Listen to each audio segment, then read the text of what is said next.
Hi, in this video we'll be looking at introduction to Python. We're looking at standard data types in Python. In Python we have two standard data types. We have the immutable data type and the mutable data type. And also we're looking at operators in Python. So without wasting time, we'll just go to our Jupyter notebook in VS Code. So here is Jupyter notebook in VS Code. Once you have VS Code installed and you have Python installed on your system, or you have an account that installed to your system, you can always have Python in your Jupyter notebook. So here I have Python 3.88 as my own interpreter on this very VS Code.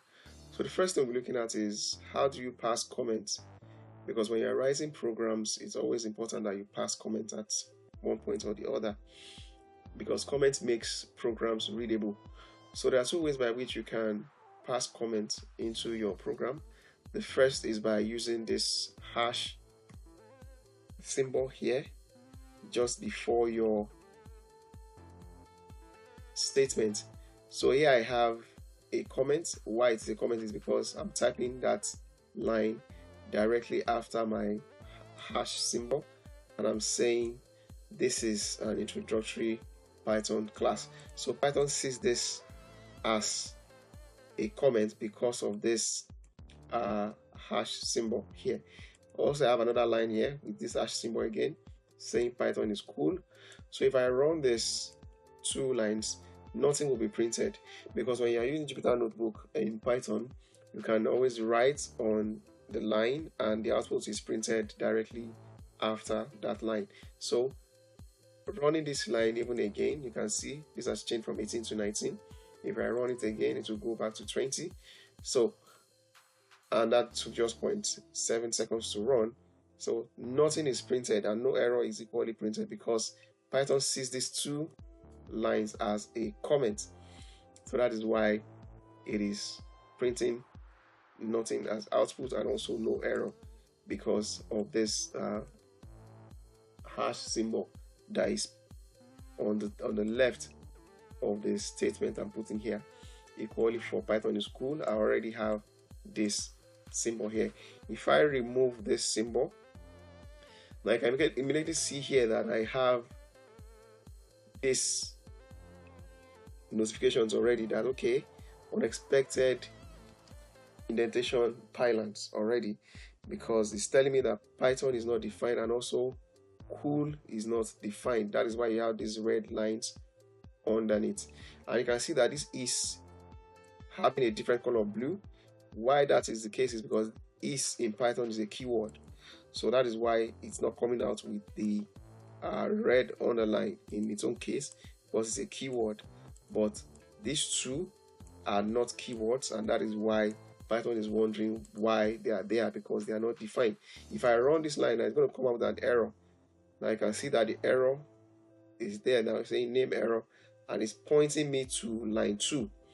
It's pointing me to this line. There is an error on this line that the name Python is not defined, so that is the error is given, because in this case now it is not a comment. It's seeing them as a line of code, but it's not appropriate.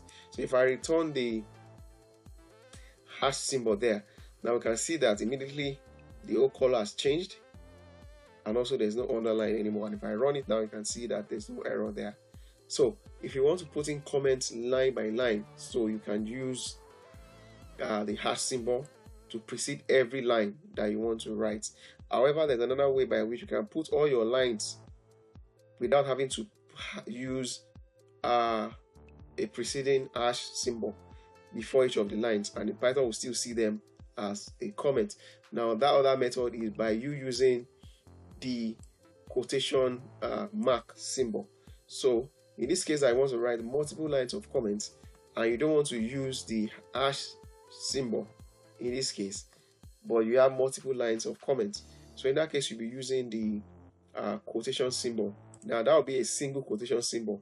So you're using that 3 times. One is the first single quotation, the second one, and this is the third one. And also at the end of all the lines of the comment, you probably put another 3 quotation single quotation mark symbol there. That's the first, the second, and the third. So in between the single quotes, you now put your lines of comments there. So you can see I put in all my lines of comments. This is Python class. In between the 3 single quotation marks at the top and at the bottom, and my comments are in the middle. So if I run this, you probably see that there's no error because Python sees this as a comment. So these are 2 ways by which you can pass comments in Python. I can see here that we have an output which says this /n means this is a new line, this, then another new line is, another new line Python, another new line class, then a new line and the quote. So if you look at this, you can see that this is on a separate line, is equal on a separate line, Python is on a separate line, then class is also on a separate line. So that's why you have this /n at the output saying this is a new line and another new line, then you have this is, another new line, then you have Python, another new line, then you have class. So these are 2 ways by which you can pass in comments in Python. Also, you can use functions. The function I will be looking at first here is the print function. Now, there is always the need to print out your output when you're running a program, and the function to do that is the print function. So functions in Python, they are written with a small letter. So we can see here that we have print, and I'm putting in here my arguments will be in parentheses. So I have the keyword, which is print, then I have my argument in brackets, that is, this is Python class. So this is my arguments and my brackets, my parentheses. Then you will see that I have this argument, which is this is Python class, in double quotation marks. Then we'll see discuss why that is the case later. And also I have here print, and I have this is Python in single quotes marks. Also, Python recognize a single quote and a double quote for this kind of applications, because in this case I've not defined these statements of this is Python class or this is Python.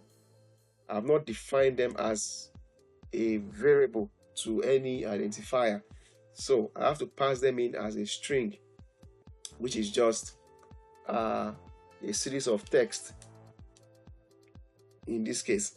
So for them to be printed without error, I need to put them in the quotation mark symbol, either double quotation mark symbol or single quotation mark symbol, so that they can be printed, because they are not assigned to any variable before now. So if you look at this, print double quote, this is Python class, print single quote, this is Python. Then also I have here x equals this.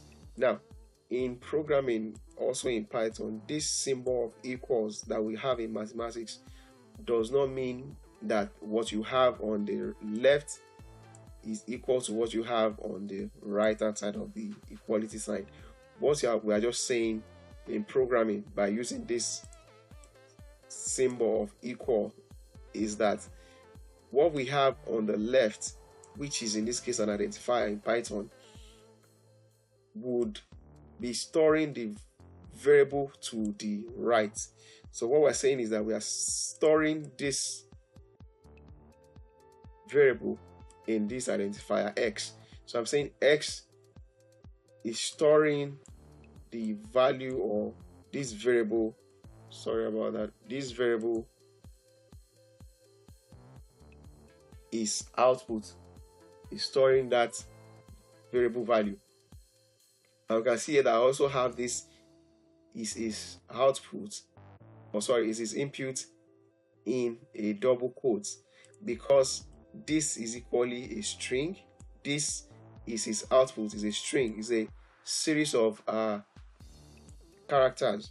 So it's a string. So based on that, they have to be entered in quotation, either a single quotation or a double quotation. And I'm using the print function here to print x. So when I'm printing x, what is stored in x will be printed, which is his output will be printed. So if I print this, so you can see now that we have this is Python class for print function, this first print function here, and the second print function is this is Python, and the third print function here, which is printing what we have stored in x, is his output. If I remove this quote, just one of it, now you can see that we're beginning to see this red underline where we have is and where we have this double quote at the end, saying that something is wrong with them. If I run this, you can see that there's an error. You can see that it's pointing me to this line where I have this my x, that there's an error here. That line 3 has this error. So because it's a string, so I will just return my double quote here to take out that error, so you can see that everything works fine. Also, like I already said about identifiers, in Python, what you have to the left of the equality sign is called the identifier, and what you have to the right of the equality sign, that is your variable. Now in Python, you can use capital letter A to Z or small letter a to z as your identifier, but you cannot start an identifier with a number. You cannot say an identifier, you can't use a number for an identifier, and you cannot equally start an identifier with a number. Also, when you're trying to create an identifier in Python, you cannot use special characters like the $sign, the equality sign. Those special characters cannot be used. The only special character that you can use is the underscore. You can use the underscore when you're creating an identifier. That is the only special character that you can use alongside an identifier. You cannot use number to begin, but you can use number to end an identifier. But you cannot begin an identifier with a number. In this case, I have 3 identifiers: x, y, z. And I'm using the equality sign here. And I'm saying 2, 4, 7. What I'm telling Python is the value I'm storing in x is 2. The value I'm storing in y is 4. And the value I'm storing in z is 7. So when I'm printing x, y, and z, so 2 will be printed for x, 4 will be printed for y, 7 will be printed for z. And I can equally change that. Let me just change this to 20, change this to 22, and change this to 55. So we can see that 55 will be printed for x, 22 for y, and 20 for z. So you can equally have identifier spread out in this form by separating them with commas, so that even the variable will be separated by commas. So Python understands that this x is the one storing the value of this 55, while y is storing 22, and z is storing 20. So we can see that already. Also, okay, I've talked about this. In this case, I have x storing 30, and I have here y storing this string output.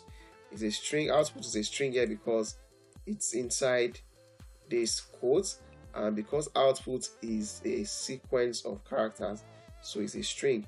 And I can print the two. I can print x and y using a single print function. So we can see print x, y. So if I run this, you can see 30 output. So I'm using a single print function to print 2 identifiers. So identifier x, I'm printing the value that is stored in it, y, which is output. So that will be 30 output. The comma will not be printed because the comma is only stating that x is a different identifier and y is a different identifier in this case. So you can see that it's not 30 output, but rather 30 output. All right, so identifiers proper. So here I have x storing the value of 40, and I'm having a x underscore 0. We talked about special characters that I can use in identifier. It is only the underscore that I can use. Now, you cannot start an identifier with a number, like I said. That is why I cannot say 0 underscore x. For instance, let me say I want to create an identifier and I'm saying 8 underscore u. We can see that is already telling me there's a problem because of the color change that you can see. And I'm saying the storing value of 3. You can see here that this 8 underscore is already showing me a red color, telling me there's a problem with that. You can't start an identifier with a number. So even if you run this, you will see that there will be an error. You can see that it's saying here there's an error here on line 2 where I have 8 underscore u equals 3. So that cannot be taken. Let me just delete that line. So here I have x storing value of 40 and x underscore 0. I'm using 0, which is a number at the end of the identifier, separated by an underscore, which is a special character that I can use in setting up an identifier, equals 60. So I'm saying 60 is stored in this variable, in this identifier, and I'm saying g underscore 1 is holding the value of 50, and I'm using a single print function to print x underscore 0, and also print g underscore 1. So if I run this, you have 40 in place of x, 60 in place of x underscore 0, and 50 in place of g underscore 1. So we can see that here 40, 60, 50, which is what I've stored in those identifiers. So we talked about standard data types in Python. We have two types. We have the immutable data type, and we also have the mutable data type. Now, why are they immutable? Why are they mutable? When we say data type is immutable, what we are saying is that whatever value that the identifier of such a data type has stored, that value cannot be changed. Okay, let me say that again.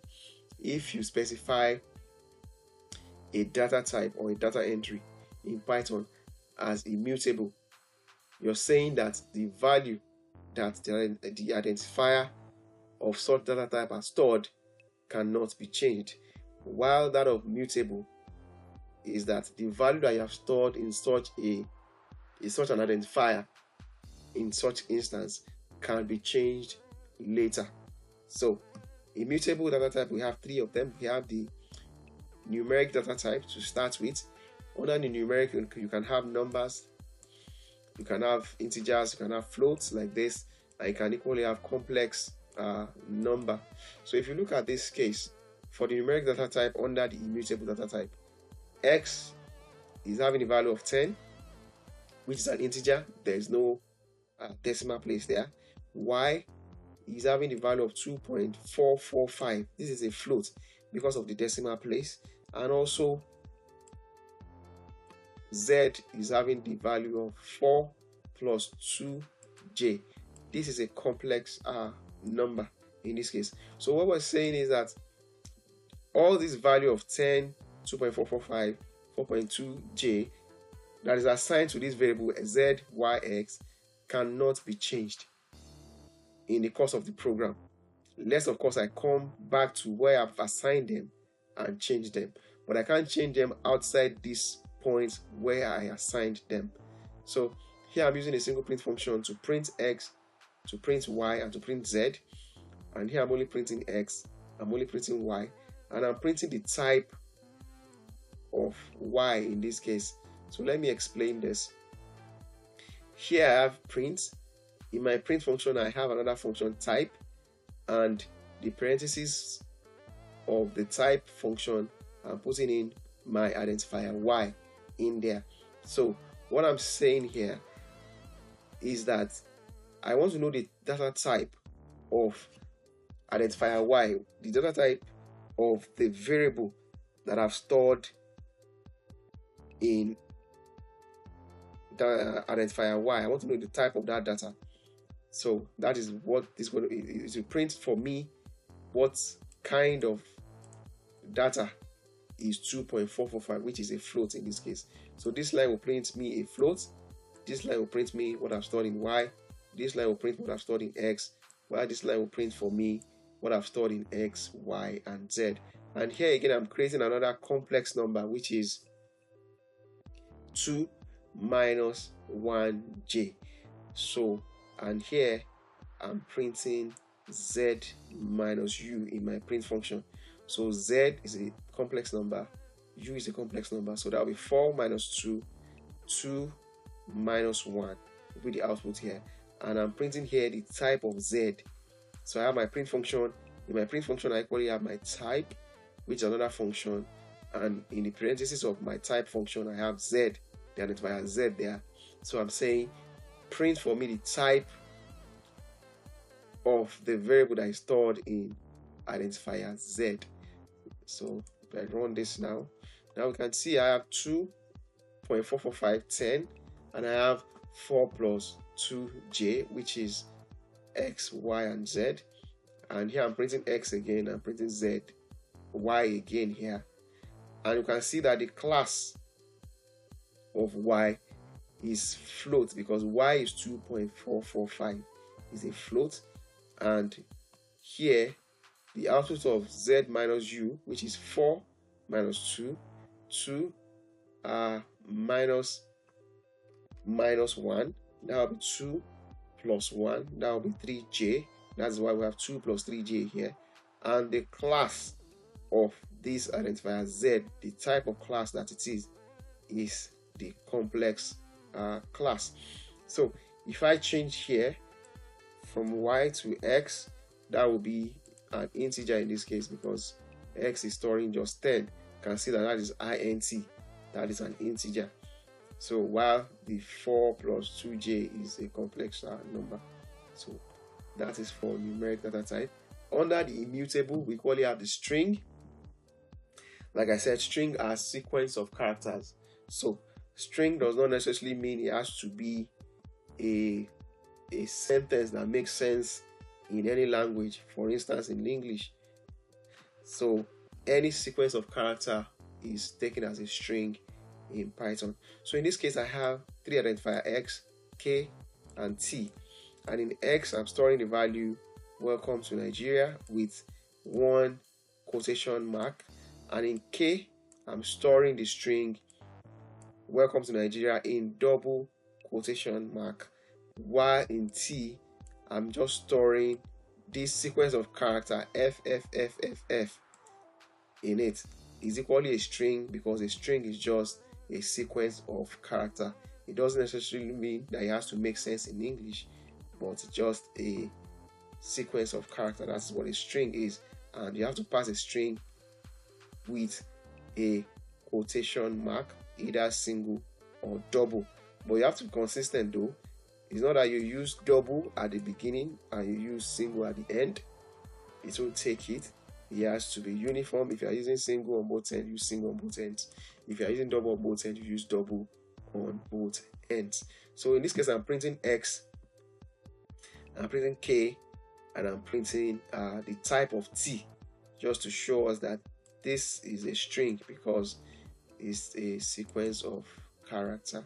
So here we see it, welcome to Nigeria, welcome to Nigeria, and the class of identifier T is str, which is string in Python. So if I change T to X, we can equally see that that will still be str. You can see, so it's a string. Now the third data type for immutable data type in Python is the tuples. Now, how do we pass in tuples in Python? We pass in tuples in Python using the parentheses. So if you use parentheses to pass in any kind of data in Python, you're saying that that data type is a tuple. For instance, I have D here as an identifier, and in my parentheses I have 1, 2, 3, 4, 5, 6. So here we see that 1 through to 6 are separated by commas in parentheses, and I've assigned them to identifier D. So, and I'm printing D with this print function here. So what's going to happen is that it's going to print for me what I've stored in D, like we have done before. Also, tuples can take in different data types. In this case, I have identifier F, and is equally a tuple because I'm passing in the data in parentheses 3, 5. Then I have here a string which is John. You can see here that this John is passed in as a string because it's in the single quote. And also I have here Femi, which is equally a string which is passed in into the tuple as a string in a single quote. And I have 9 and 10. So these two are strings because they are sequence of character. So print F here will print me what I've stored in F. Now with this print line here, I'm saying I want to print in the print parentheses F, then in the square bracket here I'm putting in 2. What I'm saying in this case is that print for me the value or the element on index 2 in identifier F. Now in Python there's what we call indexing. Indexing starts from 0. So for this variable F in this case, I have 3, 5, John, Femi, 9, 10. The index of 3 is 0. Indexing starts from 0. Index of 3 is 0. Index of 5 is 1. Index of 2 is John. Index of 3 is Femi. Index of 4 is 9. Index of 5 is 10. So indexing starts from 0. So this is 0, index 1, index 2, index 3, index 4, index 5. So the way to access elements in a particular index in an identifier is to use this square bracket and state the index value that you want to be printed. So I have print function in parentheses, I have F, but I'm not just printing all the values that I stored in F. I want to just print the index 2. So that's why I'm passing that in as an argument in the square bracket. I can change this to index 3. That will print for me Femi. And also I'm doing the same thing for D. In D now I have 1, 2, 3, 4, 5, 6. So index 0 is 1, index 1 is 2, index 2 is 3, index 3 is 4, index 4 is 5, index 5 is 6. So if I'm printing index 3, that will be 0, 1, 2, 3. So that will be 4 in this case. And I'm printing the type of F, the type of the class of the variable that is stored in identifier F, which in this case is a tuple. When we run this, we'll see that. So you can see I have 1, 3, 2, 3, 4, 5, and 6, which is what I stored in D. And also I have 3, 5, John, Femi, 9, 10, which is what I've stored in F for the first two print function, this and this one. But here I'm saying print for me what I have on index 3 in F. So index 3 in F is 0, 1, 2, 3. That's Femi. So you can see that Femi is printed here because Femi is what we have on index 3 in F. And also in D, I'm saying print for me what I have on index 3 as well, which is 0, 1, 2, 3. That is 4. So you can see that 4 is printed here. And I'm saying here print the type of F. So the type of F, the type of the class of the variables that I stored in identifier F, that I want you to print that for me. And because I entered them in this parenthesis, that makes this entry a tuple. Then we can see that here the class is said to be a tuple. Now we said something about immutable data type, that the value stored in them cannot be changed. So let's show that here. Now, in this case, what I'm doing here is I'm saying D square brackets. In that square bracket, I'm putting 2. So I'm saying that in D, whatever I have on index 2 equals 200. I'm saying that whatever I have on index 2 in identifier D, replace it with 200. So what I'm saying that Python should go back to D and go to the index number 2 in identifier D and change that value to 2. So 0, 1, 2, which is 3. So I'm saying change 3 to 2. But this will be impossible because I've entered D as a tuple, and you cannot change whatever you have stored in a tuple unless I go back to where I assigned that tuple and make changes. I can't change it beyond this line. So if I run this now, it will tell me that no, this is an error.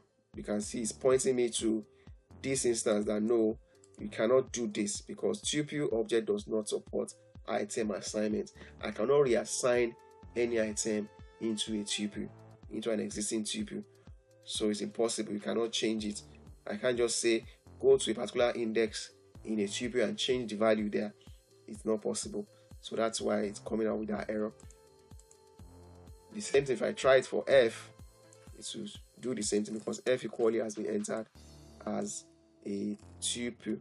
So if I run this, it will probably tell me that there's an error here saying tuple object does not support item assignment. You cannot change the value of any index in a tuple.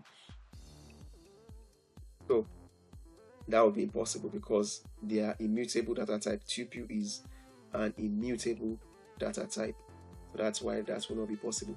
The only way you can do that is to go back to where you have created the tuple itself and make the change. So here I can go back here where I created the tuple itself and make the change. But beyond that line, I cannot make such changes. So that is for the 3 data types under immutable data type.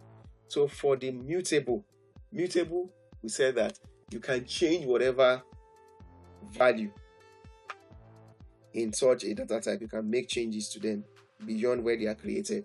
So such examples of mutable data type is the list is the number 1. The list is a mutable data type. And how do you pass in a list in Python? You pass in a list using the square bracket. We can see here that P is an identifier, and I've used the square bracket here, and I've stored in 1, 2, 3, 4, 5, and 6 in it. So this is a list because it's a square bracket, not a parenthesis like we did for tuple. So we can see that it is a square bracket. So Python knows that okay, P is a list and not a tuple because the data are passed in a square bracket. Also, S is another list we have created here because we put in the values in the square bracket. So you have 3, 5, John, Femi as strings, 9, 10, then the complex number here also in that list.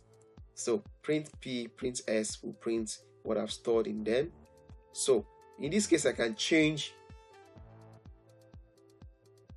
any index. I can reassign any value to any index because they are list, they are mutable. I can change whatever I've stored in them. So here I'm saying P, index 2 in P, change whatever value you have there and put 200 in that place. So index 0 is 1, index 1 is 2, index 2 is 3. So I'm saying change 3 to 200. That's what I'm saying with this line here. Saying in P, go to index 2 and put 200 in place of whatever you have there. So when I'm printing P again, because I printed P here, it will print for me 1, 2, 3, 4, 5, 6. And the next time I'm printing P here, after this change, it will print 1, 2, 200 in this case. And I'm creating again Z. So I can put a list within a list. You can see here Z. In the list of Z, I have P, which is another list, S, which is another list, and I have 1, 2.55, 5.56, Shola as a string, and I'm printing Z here. Also, you can have tuple even in a list, or a list in a list. So here I have Q as a list, and in that list I have another list which is taking the first index, which is index 0, and this is index 1, this is index 2, this is index 3. This first list here is index 0, this second tuple here is index 1, and what I have here is index 2, this is index 3. So print Q, print type Q. So let's just run it and see our output. Now we can see that the first list has been printed as 1 through to 6, which is for P here, and also S, which is what we have here as S, which has been printed. Also, I've reassigned 200 for index 2 in P, because this is P now. So index 0, index 1, index 2 is 3, and I've assigned 200 to that index because that's what we did on this line. Because it's a mutable data type, a list is a mutable data type, I can always reassign even after I've created the list. I created the list P here, and I'm reassigning here, but that's impossible with a tuple because tuple are immutable. So that is why we have 1, 2, 200, 4, 5, 6 here in this case. And also here I have a list Z, and in that list of Z I have the list of P, the list of S, and I have 1, 2.55, 5.56, and Shola as a string. So P is index 0, S is index 1, 1 here is index 2, 2.55 is index 3, 5.56 is index 4, while Shola as a string is index 5. So that is what has happened here. You can see that's printed P again, S, then the rest of the data. And here also Q is index 0, index 1 is this tuple, index 2 is 3, index 8 is 3.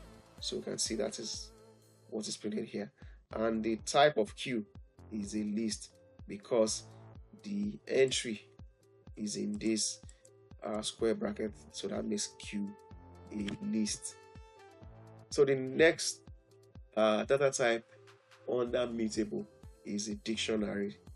Now dictionary is a mutable data type. Now the structure of dictionary is that the entry is in this coil bracket. We can see the square bracket here at both ends. So the entry is in the coil bracket, and for every dictionary, for every index in every dictionary, you have 2 entries in every index, because here this is index 0, this is index 1, and we can see that the 2 entries here is we have a string here, and we have the colon, then we have 45. So the same way you have here, we have a string, we have colon, and we have here a number. Let me just correct that we have a number. Now this is the structure of dictionary. You have what you have to the left of the colon in a dictionary is called the key. What you have to the right of the colon is called the value. So that is for dictionary. Now what you have to the left of the colon and to the right of the colon can be of the same data type. They can be both string or any other data type, but the structure of dictionary, to say that this is a dictionary, it must have the key and the value. So in between the key and the value is the colon.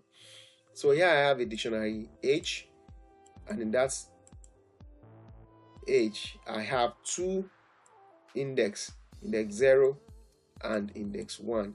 In index 0 I'm saying H is my key and 45 is my value. For index 1 I'm saying height is my key and 20 is my value. And why H is a dictionary? Because the data are entered in the coil bracket, as you can see here. So I'm printing H, print type of H, it will print me a dictionary. Then I'm creating another dictionary here, which is G. The key is X, and the value is this list that I have here to the right of the colon. Also, I'm creating another dictionary here, which is identifier T. So what I have as the key is the gender, and what I have as the value is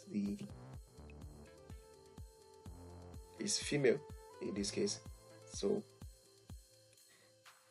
now you can also have dictionary within a dictionary. So in this case, I have dictionary, which I'm using the identifier data here. So the key here is 1, and this is the dictionary. So this is the first dictionary in this dictionary data, and comma, because all of this now becomes index 0, because this is the 1 is the key while this is the value. So comma 2 colon value. So 2 here is the key while all of this is the value, and we can see that this is called a dictionary on its own.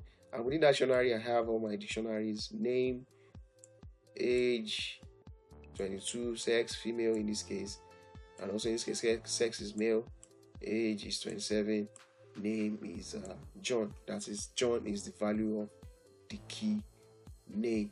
So print type data. What's the class type of data in this case? Also, I'm showing here that you can have, in this case, this is the key, 1 is the key, G is the value, 2 is the key, T is the value in this case. So if I run this now, see that this is the first dictionary, age 45, height 20. You can see that here. And the class is dict. That's a dictionary, that's the class. This is the print type H, the class is a dict. Then this is the second dictionary we created, which is this G, and next one is T, which we have printed in succession. So you can see here, you can also see here that this is for T. Now for data, you can see that the class of data is dict, because that's what we said here. We want to print the type of the class of this data, and we can see that that is a dictionary. Also, finally, we have K here, which is this, because we have already created G and T here. This is G, this is T. That is why we are not passing them in here as a string. Otherwise, we would have used them as a string if they are not already created identifiers before this line. So G is now taking back the value of what G is here, which is this dictionary, and T is this dictionary. So that's why we have 1 as the key and printing back what we have stored in G, which is this, and also what we have stored in T, which is this in this case. So that is, you can print a dictionary, you can put a dictionary within a dictionary. And how you pass a dictionary in is to pass in your data in a square bracket, and for every index in your dictionary you must have the key and the value. So the last type of the mutable data type is the set.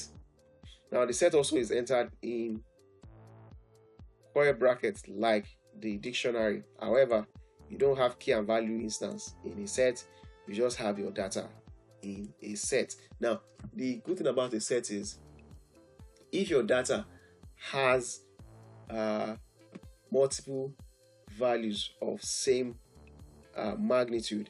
For instance, I have here 1, 2, 2. 2 and 2 are the same magnitude and they are repeated here. I have 4, 5, 6, 7. I have 8, 8, 8. So I have the same number repeating itself 3 times in that data. So if I'm passing it in as a set and I want to print such an identifier, what will happen is that set will only print me the unique numbers in that data entry. So in this case, I've only been having 1, 2 will be printed once, and 8 also will be printed once. So print type C, it will tell me the class of C, which is a set in this case. If you run this, now you can see here that I have 1, the 2 is not repeated, and also the 8 is not repeated. So when you have the data entries that have multiple instances of the same element, and you don't want to print them, or you don't want to work with all the repeated values in such a case, you can use the set to enter such a data, so that when you are working with them, only the unique values will be used. And we can see that the class is a set, like we already said, because for sets you enter your data in square bracket. However, you don't have the instance of key and value like you have in dictionary. So that's the difference between your set and your dictionary. So with that, we come to the end of standard data type in Python, and we go to operators. Now, operators are what we are familiar with in mathematics. So operators help us to work with numbers, or to compare between some variables. Now we have the arithmetic operators, which is your addition, your subtraction, your multiplication, your division, now your exponential or raised to power. Then you have the modulus, and you have the floor division or the integer division in this case. Well, I will just explain them one after the other. Now for the arithmetic operators, here I've created 4 identifiers: x, w, p, and q.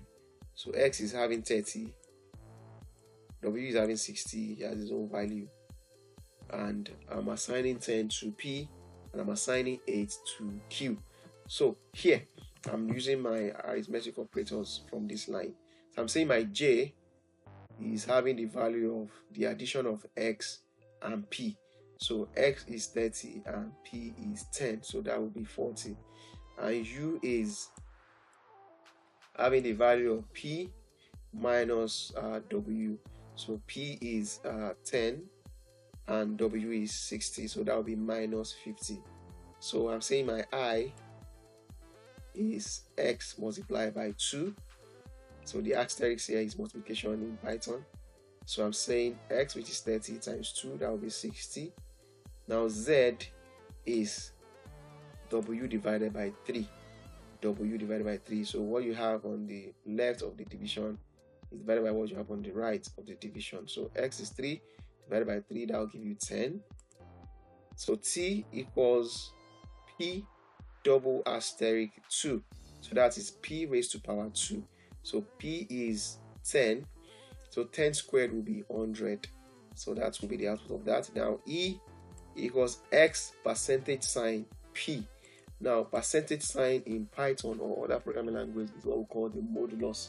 Now modulus is that when you use modulus between two numbers in Python, similar to other programming languages, you're saying that you want to print the remainder after you have divided the right side from the left side from the right side. So x is 30, while p is 10. So 30 divided by 10 will be 3. So there's no remainder. So in this case, the modulus will be 0 because there's no remainder. So, but if there will be a remainder, it will only print the remainder, not what is the outcome of the division, but the remainder after the division. Also, we have the floor division, or we have what we call the integer division. So if you want to divide and you don't want a float as your outcome, you want an integer, you want the division to be rounded up to the nearest whole number, then you use the floor division in this case. So that will just be double backslashes in between the dividend and the divisor. The dividend here is q and the divisor here is 3. So q is 8, and so 8 divided by 3 will be 2 point something. So in this case, the outcome here will be 2, because if you use the calculator here and you say 8 divided by 2, that will give you, 8 divided by 3, 8 divided by 3 So that will give you 2.66666. So that will round it up to the next whole number. 2.666, that will be 3. That will give you 3, or that will give you R2. So I'm printing here. So that will give you 2. So I'm printing here JUIFZTEF. So if I just run that once, now you can see that X plus P, that is 30 plus 1 plus 10, that's 40. P minus W, that's 10 minus 60, that's minus 50. While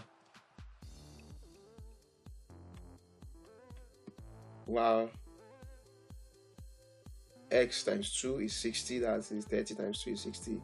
And P, which is 10 squared is 100. 10 squared is 100. W divided by 3, W is 60, divided by 3 is 20. So you have 20 here, 20.0. Now you have 10 squared is 100. Now we can see that X modulus P, 3 divided by 10 divided by 10. There will be no remainder. So that is why this is 0 in this case. The modulus is 0 because there's no remainder in that division. But if there's remainder, if I change this to P and X, so in this case I'm having now 10 modulus 30.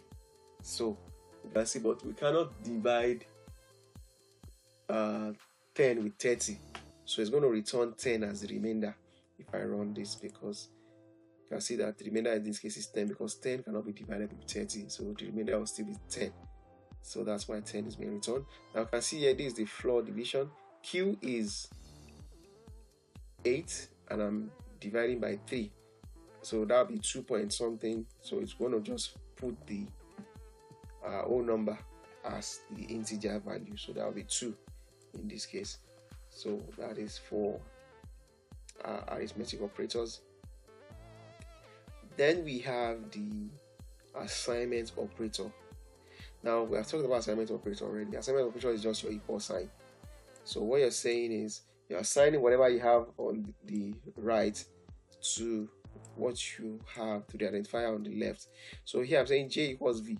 I'm printing J. Now my V here, V already had its value from here, which is 2.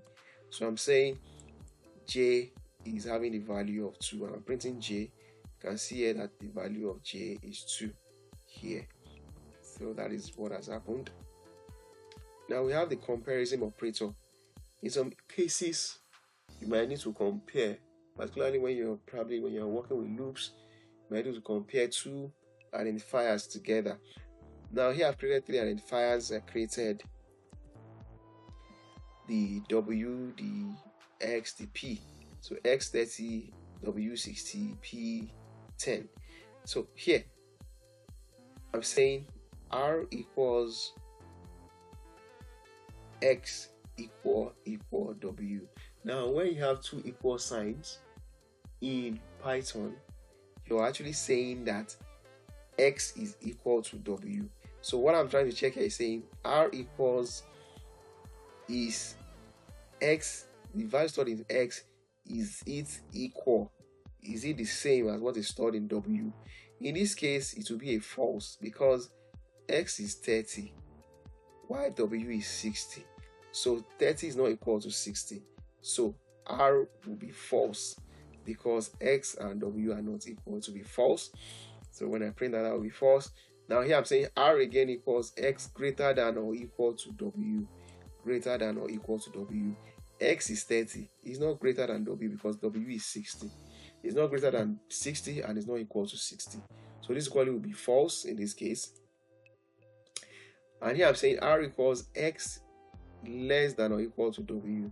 Now this will be true because X is 30, W is 60. So X is less than W. So it will be true. And here I'm saying X is less than W. X is less than W is true because X is 30, W is 60. Now this apostrophe and equal to sign is saying not equal to. So in this one I'm saying R equals is X not equal to W. It will be true because X is 30 and 30 is not equal to 60. So let me equally change this one to P. Now P is 10, X is 30. They are not equal, so that equally be true. So we can see false, false, true, true, true. True for not equal to, true for W greater than X, true for W greater than or equal to X, while the others are false, like we discussed. So we have also what we call the identity operator. The identity operator uses two keywords.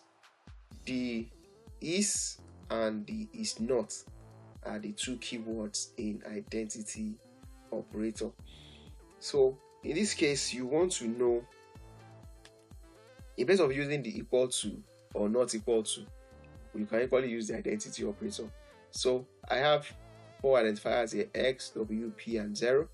X is 30, W is 60, P is 10, O is 30. So, and here I'm saying print X is P. So, is X the same thing as P? X is 30, P is 10. That will be false. Also, X is O. X is 30, O is 30. So that will be true. Now, print X is not P. X is not P because X is 30 and P is 10. So that will be true also. X is not O will be false because X is P, X is O. X is 30, O is 30. So X is not 30 will be false. Also here I have today equals the string Monday. And I said Python underscore class, in this case, equals the string Tuesday. And I'm saying print today is Python class. So today is Monday, the value that I've stored there, and Python class is Tuesday. So Monday is not Tuesday. So Monday is Tuesday will be false. So if I run this, you can see false, true, true, false, false. So Monday is not Tuesday. The values are not the same. It's false. Also, X is not P is false because X is O. So X is not O is false. X is not P is true because indeed 30 and 10 is not the same. Also, X is P will be false because they are not the same. Then also we have the membership function or operator in this case. The membership operator uses two keywords as well. It uses the in and the not in.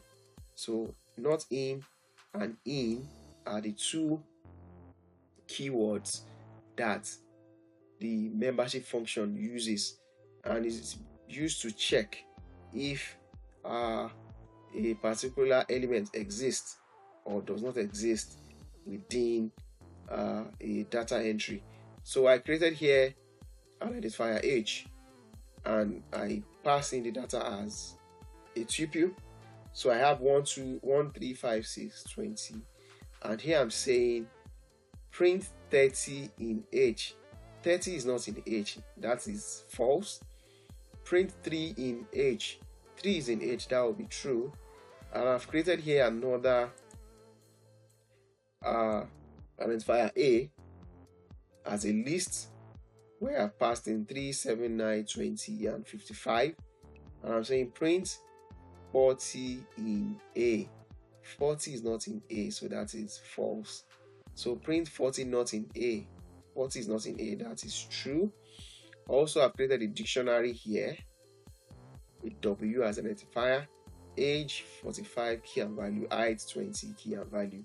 And I'm saying print age in W. That will be true because age is in W. So if I run this, so we can see true, true, false, true, and false. So with that, we have come to the end of this introductory class on Python. Thank you very much for your time. And if you have any questions, you can put them in my comment section below. Thank you.